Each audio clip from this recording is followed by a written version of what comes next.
Hello everyone, my name is Blue Summer, and this is my Atari 2600 homebrew game, Balloon Trip, which, as you can see by the admittedly kind of ugly looking title screen,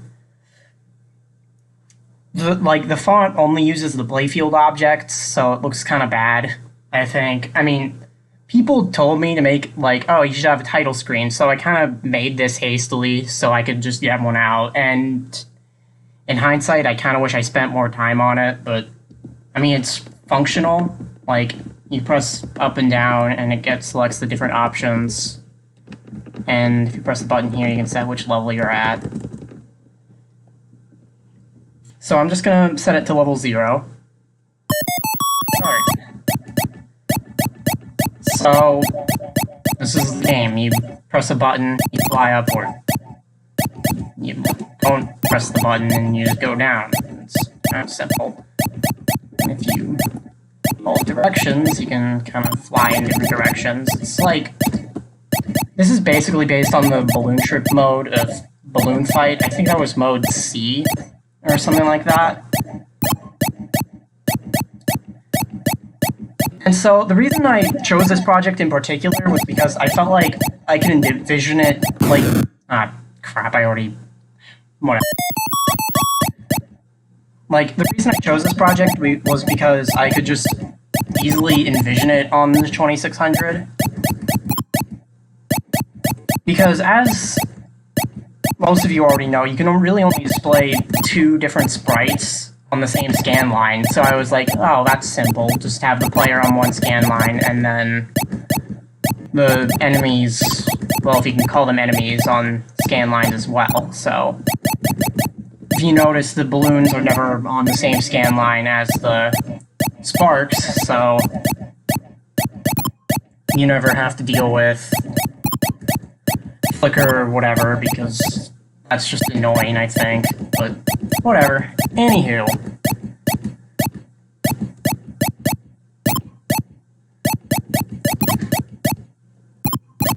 So basically, I got my start with Atari. Like, I guess I was just kind of attracted to the challenge of it at all.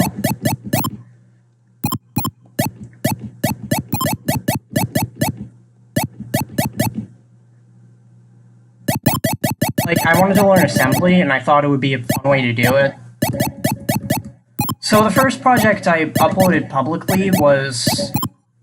I made a really crummy version of Doodle Jump. I think you can still find it on my channel somewhere, but... Anyways, I upload that, and it gets like 100-something views, which was kind of surprising to me, since I'd only shared it with some people that I knew, like, on the internet. And there were people asking for the download and stuff like that, so I was like, okay, I should pursue this further.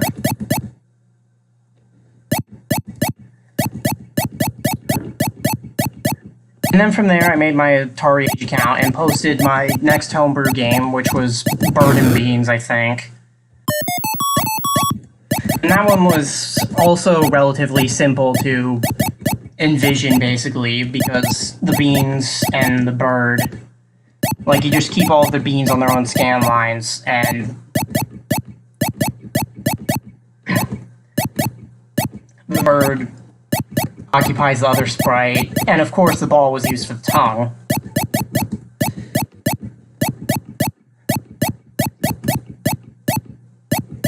So by now, like both of those had surprisingly good reception, I thought. So then I decided to pursue this game. And then, well, I am really scatterbrained today, good lord. I started making this game. I was at I think it was over, like, July, like, late June, early July, I think. And it was a time where I was just unpacking boxes and stuff, which was probably the worst thing you could do for a summer job, but whatever. I hated it, so I guess I started making this. No, I did start making this. I need to stop fumbling all over my words so much. So it took me like a week to make the initial version. And to my surprise, Albert contacted me almost immediately, asking if he could make this into a cartridge game. And I was like, yeah, sure. So make a few improvements here and there, and basically it was good to go, which I guess I might as well go into more detail about development history. I mean, granted, most of it's public anyway, but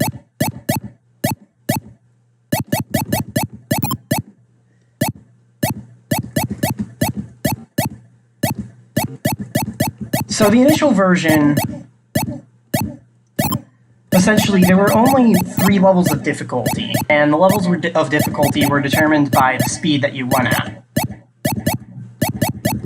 And you collected the balloons, and there wasn't the meter at the top that you see. It has a little bit of green in it right now. Let's see if we can put in a bit more. Yeah, there we go. That's the meter. And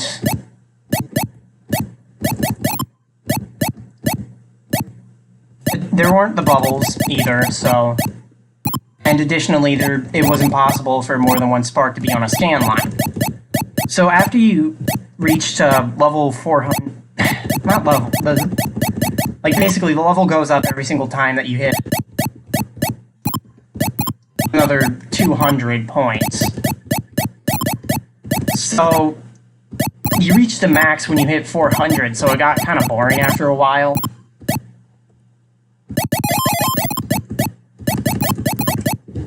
So a few people were like, okay, well, I mean, there's a good start here, but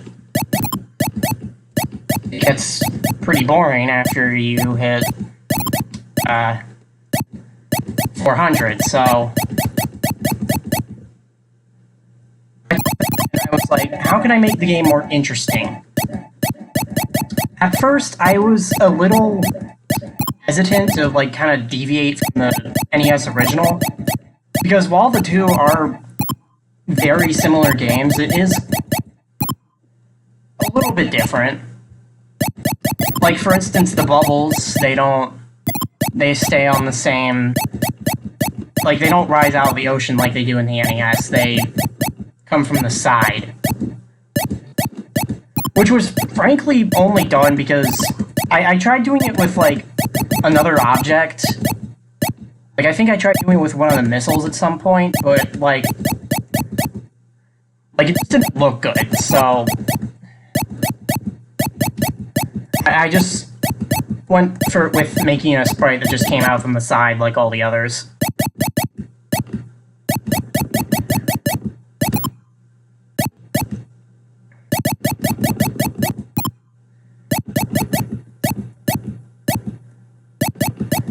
So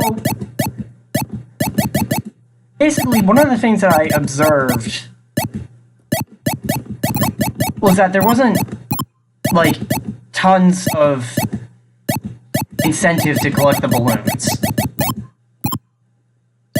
Like, sure, you got points for it, but you weren't really rewarded a whole lot for it, so that's where the idea for the meter came. And I think it was Zero who suggested some kind of bonus round with a bunch of balloons. So then I thought, okay, so maybe if you collect lots of balloons, then lots of balloons start coming your way as sort of a reward. So that's where the balloon meter thing came from. And of course, I also had the bubbles that update, which here's one now. Which, of course, I mean, I already talked about the bubbles a bit, but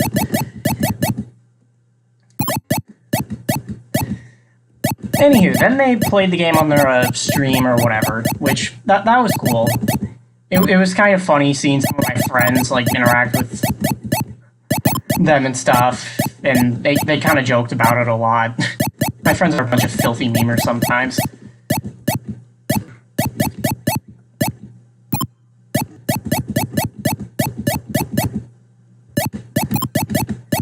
And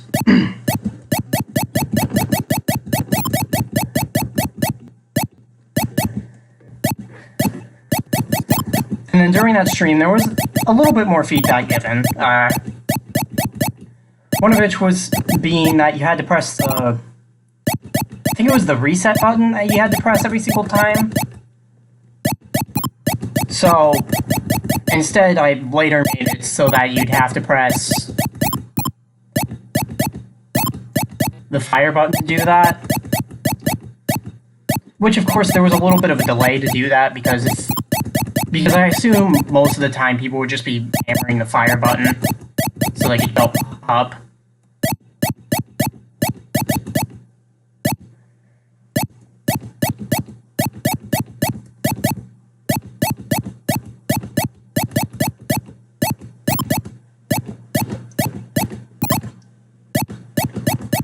So that was added. That was... I think that was also where the title screen was mentioned. And there were bug fixes and stuff. And I also added an Easter egg in that version. I don't think anyone's found it yet, but it exists. So have fun searching for it. I doubt anyone will find it, but... And frankly, it's really not worth finding it in the slightest. It was just something stupid I added on.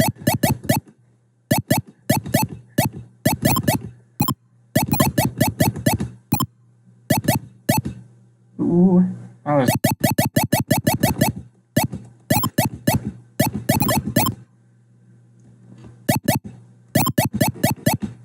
So it was kind of weird. It was like just this dumb little project that I was doing. I wasn't expecting to, like, actually sell it or anything, but, like, the fact that someone came up and... Well, Albert. Well, duh. Of course it's Albert. I have to mention his name. Albert's been amazing. Like, honestly, probably one of the smoothest experiences I've had, like, working with anything. Albert, if you're watching this, props to you. Seriously.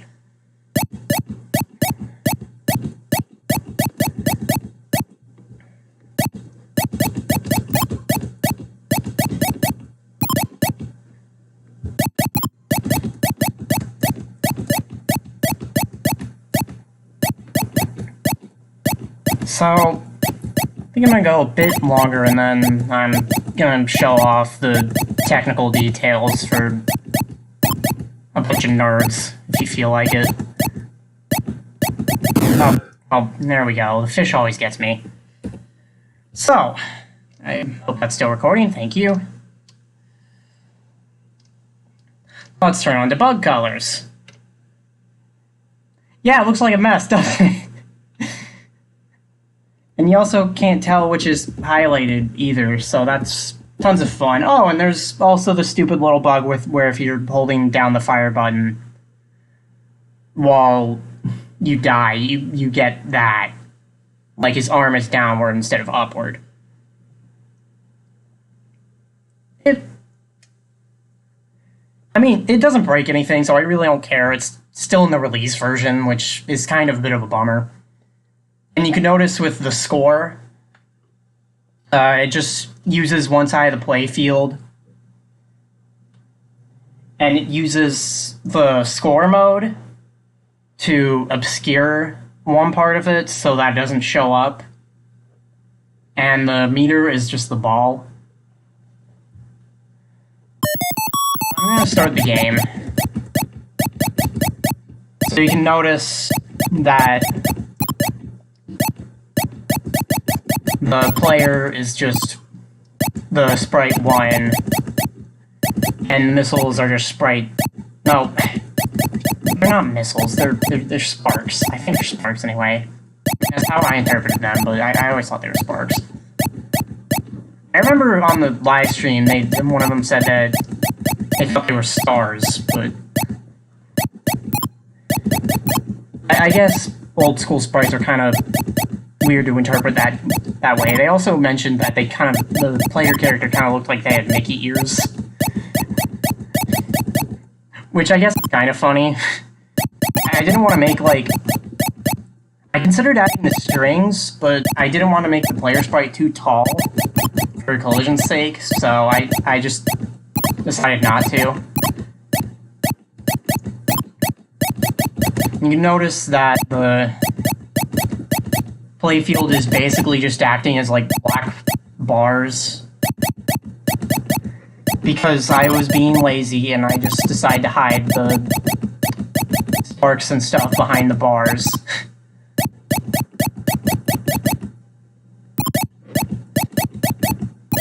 And the ocean part is me changing the color of the background so that the bars could just stay there. I mean, I could have just removed the bars and used them as the ocean instead, but changing the background color was easier, so I guess it worked out in the end.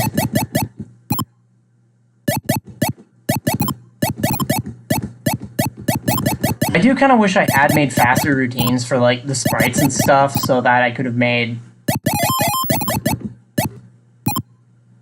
some more complicated routines. Like maybe I would have been able to actually fit the missile in.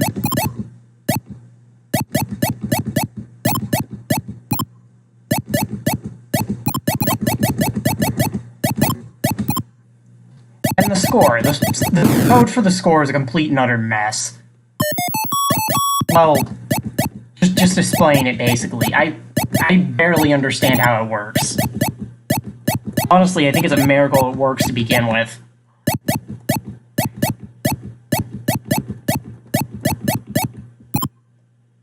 If you want to see, there's a fish coming out of midair for some reason. There you go.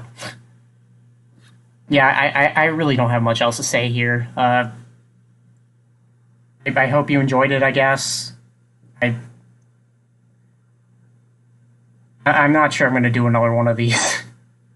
This was kind of weird and scatterbrained and all over the place, so thanks for hearing me ramble for a bit. Bye.